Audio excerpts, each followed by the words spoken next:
संस्कृत से पाली प्राकृत अपभ्रंश हो गए। संस्कृत से पाली प्राकृत अपभ्रंश हो गए। तद्भव तत्सम के मानो कुछ अंश हो गए। शौर सेनी अपभ्रंश से निकली जब हिंदी, शौर सेनी अपभ्रंश से निकली जब हिंदी, हिंदी भाषा भाषी कितने वंश हो गए। जी हाँ, संस्कृत से पाली और पाली से प्राकृत, प्राकृत से अपभ्रंश और अपभ्रंश से शौर सेनी अपभ्रंश और शौर सेनी अपभ्रंश से बनी है हमारी हिंदी, हमारी आज की हिंदी। तो इस प्रकार से अपभ्रंश को हिंदी की जननी कहा जा सकता है। संस्कृत से पाली 500 ईसा पूर्व से 1 ईसा पूर्व तक रही और उसके बाद प्राकृत आई। पाली भाषा में बौद्ध साहित्य रचा गया। प्राकृत जो कि 1 ईस्वी से 500 ईस्वी तक रही, उसमें जैन साहित्य रचा गया। अपभ्रंश प्राकृत के बाद आई, जिसमें 500 ईस्वी से 1000 के ईस्वी के आसपास तक साहित्य रचा गया।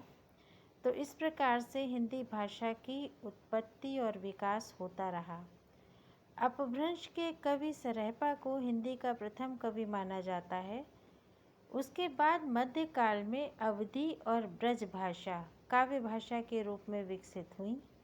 अवधी का प्रयोग सर्वप्रथम सूफी कवियों ने किया, जिनमें मुल्ला दाऊद प्रमुख माने जाते हैं। इनके अतिरिक्त मलिक मोहम्मद जायसी, शेख नबी, कवि नसीर आदि नामों की एक लंबी श्रृंखला है। दूसरी ओर संत कवि तुलसीदास का रामचरितमानस अवधी भाषा में रचा गया। ब्रज भाषा अष्टछाप के कवियों की भाषा बनी, जिनमें वात्सल्य रस सम्राट सूरदास प्रमुख हैं।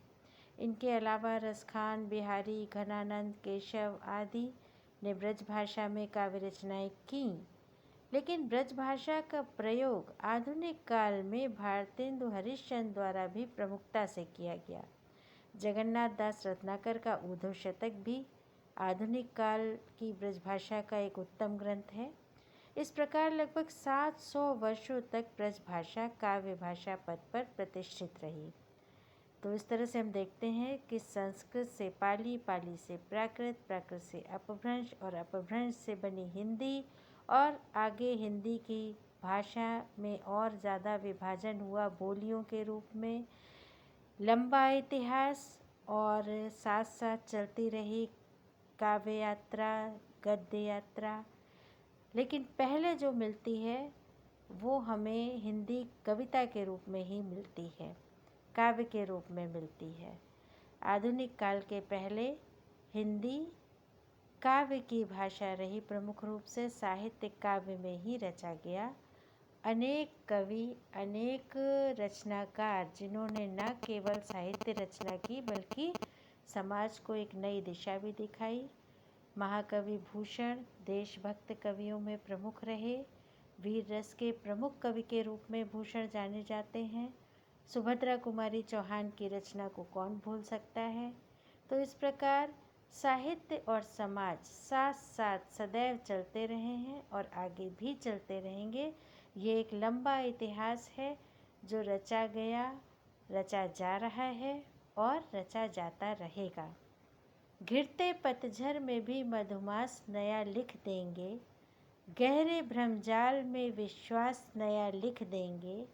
आपका साथ अगर यूं ही हमें मिलता रहा, एक दिन हम कोई इतिहास नया लिख देंगे।